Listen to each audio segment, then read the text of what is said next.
Talk for tonight will be presented by Klaas, and it will be about insights for the way how we can create more accessible PDF files. So, huge round of applause for him, and yeah, welcome to the stage. Yeah. So, my name is Klaas. The shortest way to describe myself is I'm a publisher, and I'm not a designer, so I'm a technical publisher. And I want to give you some insights of accessible PDF. In the first step, I want to go to my agenda. First, I want to talk about what makes PDF accessible, because nobody, not everybody knows about it. Second one is I want to get to the topic how to get an accessible file. And in the last point, I want to go to the challenges, because there are some. All right. Someone here who ever tried to produce an accessible PDF file? 1, 2, 3. Very good. It's average. So you're quite normal. Was it easy for you or was it hard? Easy for you? So the next version of Word is Oh, okay. Of course. Okay, so I know not everybody's familiar with the topic, so I'm going a little bit to the basics of the topic and not too much in the details, because you should start afterwards and not be pro. Okay, what makes a PDF accessible? Anybody no knowledge about accessibility in the web at all? Everybody knows about what an alt text is, what an text is. Okay. Okay, so talking about PDF, we need accessible PDFs for web pages because, for example, in Germany, if you want to have a visit to the town and it's nice, you want to stay longer, and you need to have a form, if you belong here, and you want to have, for example, a flat here, and then you go to the village itself and say, okay, I want to stay here, that's my name, that's where I'm living now. And therefore you need PDF form.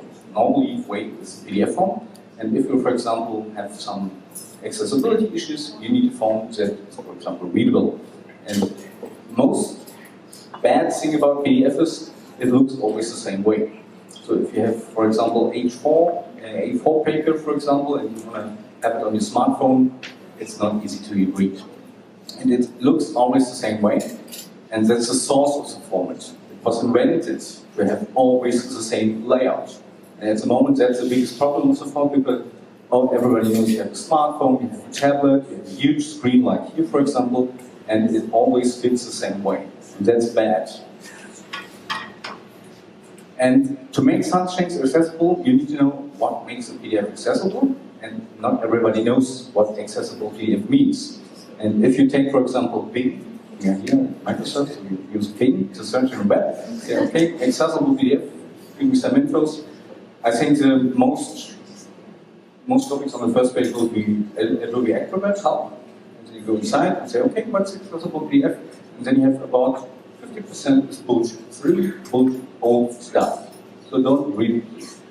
And one of the common things you will find is called in English reflow mode. And in German it's please. I don't know why I call it that way. And that's a really fine thing, because if you have, for example, such a page here, you say, okay, it's too small for me. You can activate a mode, and it works like HTML. You can zoom in, make the fonts bigger or smaller, whatever you need. It sounds really great. But you have some minor issues about it. For example, I take this document, this is accessible, you get the slides afterwards, and just try to do it here because it's normally not running the system. And that is my slide in the reflow mode. Looks nice, isn't it? Where's my text? It's away. There's one easy thing. Okay. Try to. My shortcuts don't work anymore. Just a second. It's different here. Nice. That's better. Okay. So, for example, in this mode, you get text as it is on a white page. And I use white fonts, so everything that's white on white is not accessible anymore. And that's one of the reasons many people saying, okay, if you're doing some publishing stuff like a flyer, a book, or whatever, don't ever use white fonts. But that's bullshit at all. Because this is accessible, of course. You can use a screen reader, for example, you can use other tools, but the refill mode itself is officially defect. It will not work. So that's not what a PDF file should look like if it's accessible. What most people might know, from HTML, we have some things for semantics. For example, we have here an H1. H1 is the main heading in the document, for example. It's quite similar to HTML. You get H1 to H6, for example, P for paragraph, and so on. It's quite similar. And for that, you need to go to your document, say, okay, this is my heading, this is my paragraph, and then you have to define the reading order. And that's the part of Acrobat, and it's the mode behind it, it's behind the design. And if you're doing that thing, semantics, reading order, and alt text, you're almost done. It's about 80% of the work. And of course, it's much better to have a good accessible document. For example, you can use bookmarks if you have a huge document. If you have 800 pages document, you want to go to a special chapter. It's good to have a link there, for example, from the table of contents. But that's not really accessibility. It's more the normal user. And if you're doing such things, it's quite easy for most documents to get to an accessible document. And that's the technical base behind it. And now it's a question how to get there. That's quite easy for me, but maybe not for you. The first thing you need to know, you have to define the goal. What a PDF file you want to have. Should it be WCAG conform? Should it be BitV, that's the German law, we are very special here in Germany. Or should it be PDF-UA? PDF-UA is an accessible ISO standard. And most people say, okay, we are, for example, legal authorities. We always say what the law says. In Germany, BitV, and otherwhere it's WCAG. But you're running into special problems. Because, for example, WCAG was formerly designed special for web. And so they said, okay, there's more than HTML, there's Flash and PDF and so on. And there are several things that's really special for publications. And for example, take the thing, you have a professor. He's writing a really good article. And he's writing not the right way, like WCAG wants it. And now you said, okay, please publish it. What do you do? Saying, no, not possible.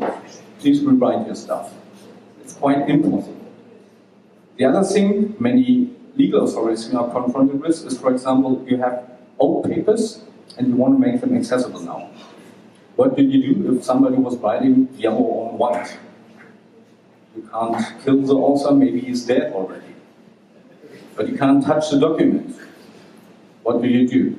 So in quite many circumstances, it's quite not possible to get fully WCAG conformance. That's the first thing. The second thing is, we have the WCAG techniques, and for PDF too. Around about 50% are really technical bullshit inside there. Because it's old, and the people writing it are not really familiar with PDF.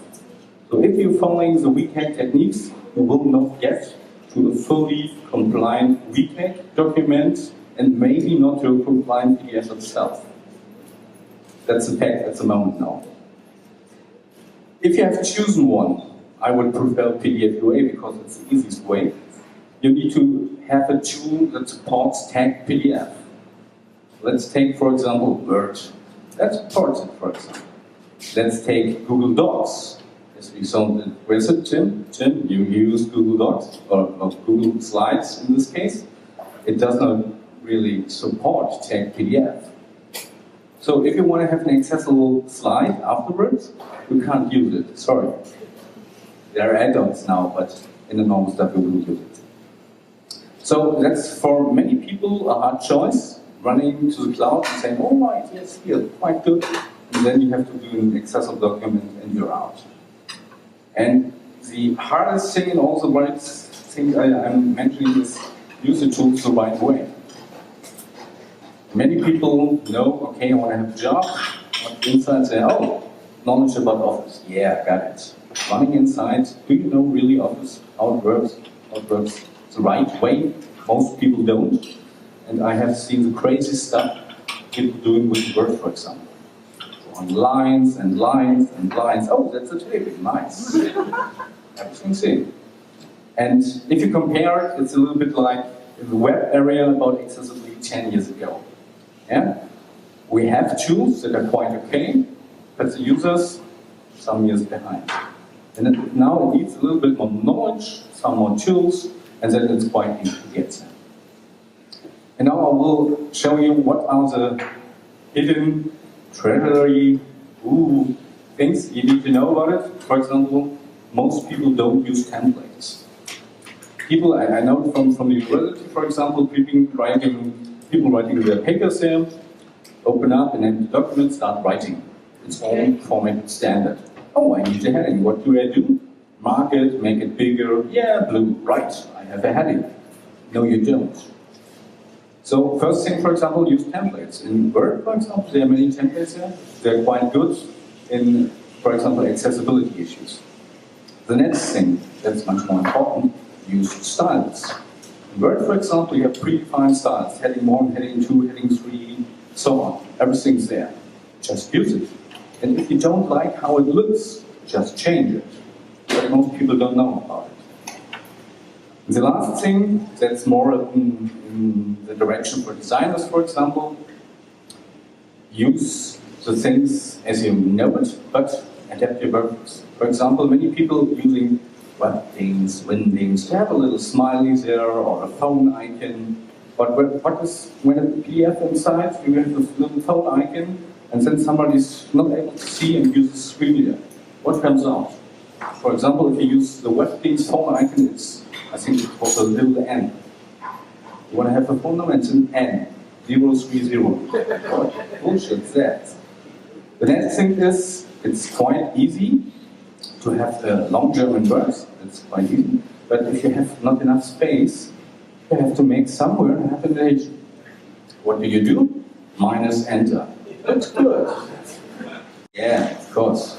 But not for an accessible document. That's knowledge that's quite easy to get, but most people don't know, or most people don't use it. That's the difference there. And now I want to show you some examples how it works, or how it should not work. I start with Word. I have here one sample document on my machine. Hope it works well. Okay. Why? Why are you laughing? Okay, that's stuff I got every day. Yeah, I want to send it. Yeah, let's go sleep on the space. And then I want to go to the next page, return. Yeah, it's quite okay if you are in printing mode. But if you have an accessible output, not really good. So the right way would be just use styles and don't be a designer. For example, in this case, you can show here, I have, for example, some things inside here, and I want to use some special format, and then, it's words. Yeah. I don't know how it works here. Okay, and then, for example, you can choose a different style. This one here. Maybe it works someday. Yeah, something like that. You know, on my machine it will work better. And for example, if you want to go to the next page, there are also several possibilities to say, okay, go to the next page, go to the next even or odd page, or everything else. So there are tools for such problems. I try and give my very best here. Okay, let's go to the next page. And for that reason, I activate its navigation area in German. I don't know what's the English word. And for example, here I use the right ones. For example, this is heading 1 here. This is heading 2. And as you can see, I use the formats. And as you can see here in the sidebar, it's correctly generated. So this should be a valid output PDF if you use the right output option. And for example, one thing that's really nice about Word, if you're typing an URL, it's already converted to a real URL. So if you have a PDF file, you can click on it, it works really fine. And there are much more things about Word. For example, here I have a picture, and for that picture I want to have an alternate text. This is quite easy. I have the possibility to add a caption below. I already did it. And then I have the possibility to add an alt text. And yeah, then you can add your alt text. For example, that are good tools, easy to use, and you will get to a good output from it. The only thing you get is to need to know about it now, produce a PDF file, and then as a small checkbox, generate tag PDF. But it's not really good for all documents. About 80% of all text documents with formats, with styles, have a very good output, but there are several documents that have not a good output form. For example, one of the things is here, if I use spelling, not spelling, hyphenation, it's deactivated by default, and then we have a problem. At the end of the line, we have a minus sign that goes to the next. It's quite okay if you have a look at the dictionary, for example, and it takes a look where to hyphenate it, and then it goes to the next line. But the minus at the end is not a so-called artifact, so it's put out. We have the minus there, even if it shouldn't. So if you ever use Word, don't hyphenate any word. There are tools, better add-on, for example, but not in normal. There are some things that went better. For example, here at the top, it's often that you have at the top the document title of the chapter, and at the bottom or at the top of the page number. You don't need it in a PDF that's accessible, because thinking about page 100, you go to page 100, oh hey, welcome to page 100. To the next page, oh hey, welcome to page 101. You don't want that. So such things, like for example a footer, a header, or in this case here we have I think it's a gray background. You don't need to have an alt text. It's easy to say, okay, it's not relevant for my content, so please make it away. And that works in Word, for example, fine. That's Word. Now I switch to InDesign. I'm not really. I switch to a different tool. It's called Paint.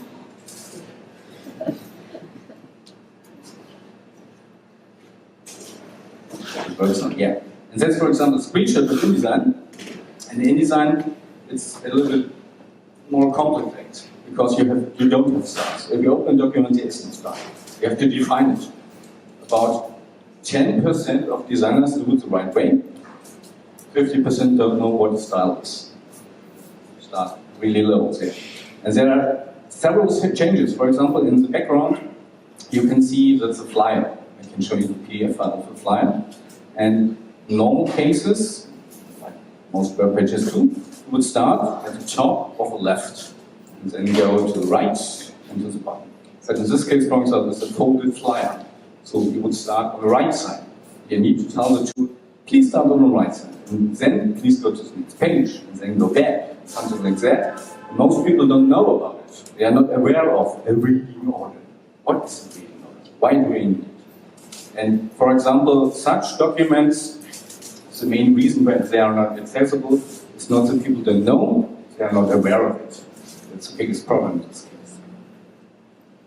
And just go back to my presentation.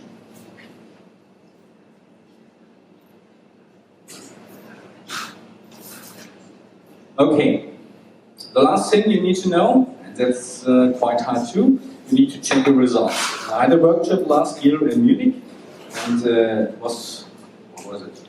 A legal authority, and they had 50 PDF files produced by agencies that were told, please give me some accessible PDF. We checked them all. How many were accessible? 0? 2.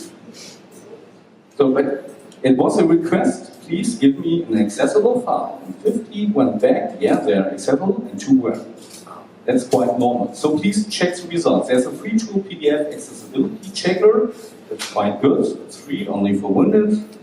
And there's a pre-flight since 2 years in Acrobat. Not the normal check accessibility, it's a pre-flight action. And the Acrobat itself, accessibility is, oh la la. It's quite okay, but it's not really good.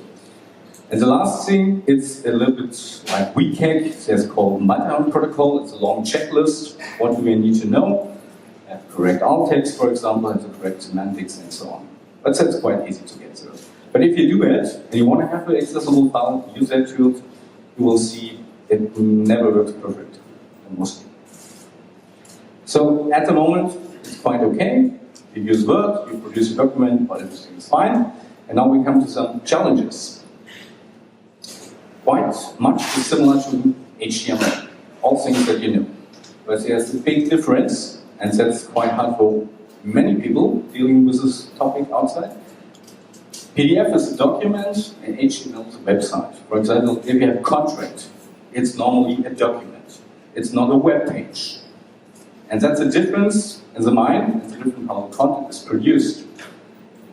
The other thing is, for example, nobody is thinking about some things like font change. If you have dyslexia, you need special fonts. But you can't change the font inside the PDF file. That's not possible. It's technically not possible. The second thing is, most publications are not designed for accessibility. If you have, for example, there are several brochures of the legal authorities in Berlin, it's looking really nice, but they're writing, for example, white on yellow. And that's a corporate design. They offer a corporate design of ministries in Germany. And that's not accessible. What do we do? Change the corporate design? Ooh. The last thing is, at the moment, most tools produce PDF 1.7. And it's about 10 years old, a little bit older. And 10 years ago, accessibility, yes, there's something, but I don't really know. And now it's quite limited.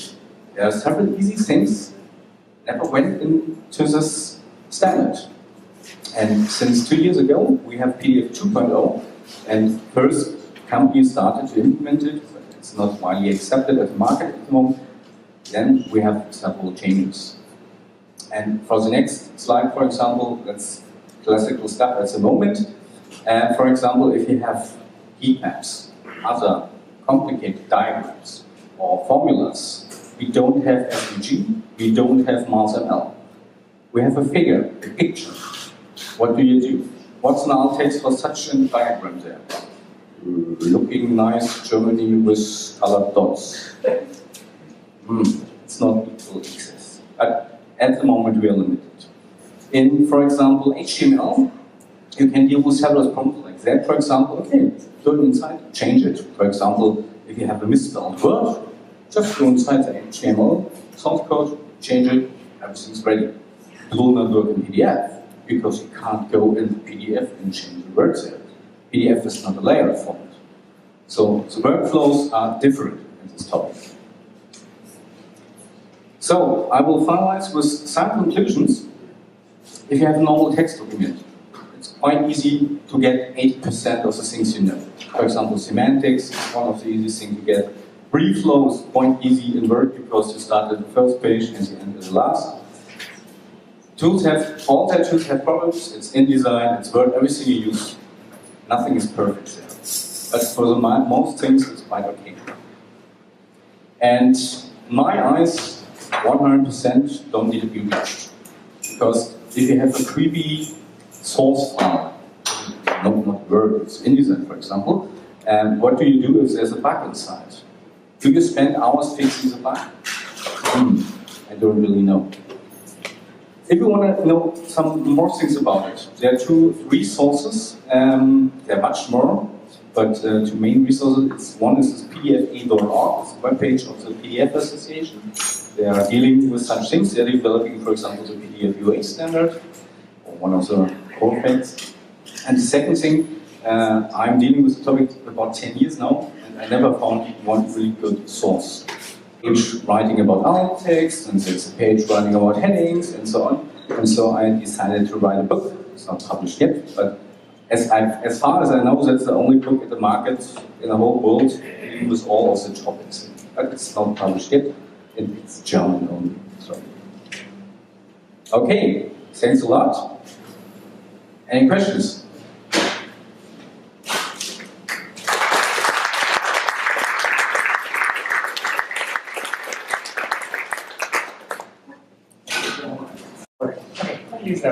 Thank you so much for the talk. Do you have any experience for PDF generation that is not based on Word or InDesign, but say server-side tool or JavaScript-based tools, and what to consider then? There are many tools in that area. Depends what you want to spend, for example, on money. There are several easy tools for any specific area. Well, I'm front developer, so I use PDF a lot. Yeah. Okay. As in the web, for example, many people use iText, for example. That's quite common. That's capable of dealing with accessible PDF files or tagged PDF files. But I think, as far as I know, the most common tools are all capable of producing tagged PDF files.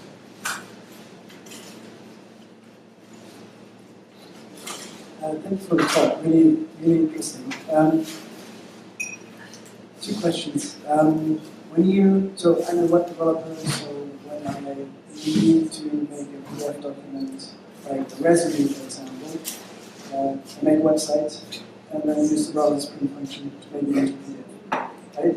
A print style sheet, if my website is accessible, will the resulting PDF be accessible? Are browsers print to PDF functions that good? Might be. And there's some differences. For example, handling of the H1 tag is different.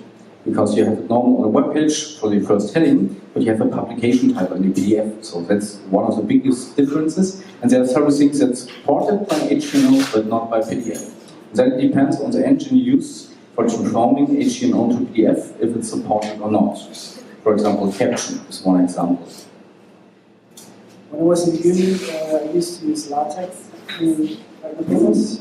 How's accessibility there? Do you use proper tags like sections? They are aware of the topic, and at the moment they are dealing with the topic. I think they have a beta out now, or they're starting to have a beta out now. They started 2 years ago to implement tagged PDF into this, and it looks quite good at the moment. Thank you. Another question? Thanks for your talk. Just since we are going through tools, how about LibreOffice? It's quite good. It's similar to Word. Do you know about automated testing tools for PDFs? Yeah, as for example, the tool I mentioned, PDF accessibility checker is one of them. Acrobat has the pre-flight insight and the normal testing, but for example, last week I got about 20 documents to check. Most are compliant to PDF, but only for the automatic testing. For example, one easy thing is to, I already mentioned the topic of artifact. If you have, for example, the line here below, or the background, or the heading or footer or something like that, you always say that's an artifact.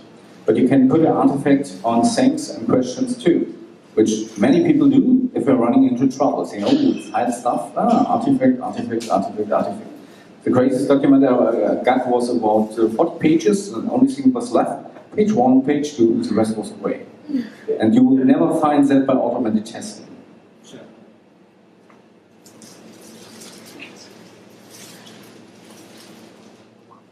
Questions? Hey, I'm a researcher, and I just have a question with regards to publishers. So I don't know if you've noticed, but I was wondering if publishers like I don't know, book and journal publishers, if they have accessible PDFs. Just from my experience, because I was wondering if I now have to apply or whatever, could I still be a researcher, or would I have to do something else? It should be a really great topic for them, because, for example, if you have a normal PDF file, it's only text inside, you can't find anything. And using tagged PDF, much more than having accessibility if you have a kind of database. But as far as I know, I don't know anybody in this business who's dealing with tagged PDF. And my book will be tagged PDF and accessible PDF. I talk to the publisher and say, oh, what's that? Don't know about it. Okay, I do it now. And then I say, okay, we have an ebook. Ebook is quite the same technique. I say, okay, let's make an accessible ebook. Oh no, we're using PDF, and from the PDF we're generating EPUB. It was like, oh my god, because they are not aware of structured data. And if you're not aware of that topic, you don't know about tagged PDF at all. Thank you. Is PDF going to stay for a while? Sorry? Is PDF gonna stay for long? I think so. At the moment, we have trillions of data outside there. Several companies switched, for example, from EPUB back to PDF. And I think PDF 2.0 will be a good possibility because, for example, it's possible to have responsive designs there. You have, for example, separate display adaptation for iPhone, for tablet, or for printing, or anything else. You can implement any technique, XML, SVG, MarsML, anything like that. So if you want to have files, and many people need files, that would be a good possibility, I think.